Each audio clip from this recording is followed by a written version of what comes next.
இந்தியாவின் 2வது தலைநகரம் என அழைக்கப்படக்கூடிய ஆக்ரா கோட்டை பற்றின சில இன்ட்ரெஸ்டிங்கான விஷயங்கள்.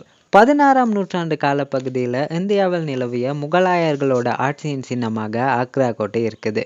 இந்த ஆக்ரா கோட்டை இந்தியாவின் உத்தரப்பிரதேசத்தில் இருக்கக்கூடிய ஆக்ரா நகரில் தாங்க இருக்குது. இப்போ நாம் காணக்கூடிய இந்த ஆக்ரா கோட்டையை முகலாய பேரரசு காலத்திற்குரியது என காணப்பட்டாலுமே 16ஆம் நூற்றாண்டில் வட இந்தியாவை ஆட்சி செய்த ராஜபுத்திர மன்னராட்சி காலத்திலேயே இந்த ஆக்ரா கோட்டை கட்டப்பட்டதாகவும் சொல்லப்படுது.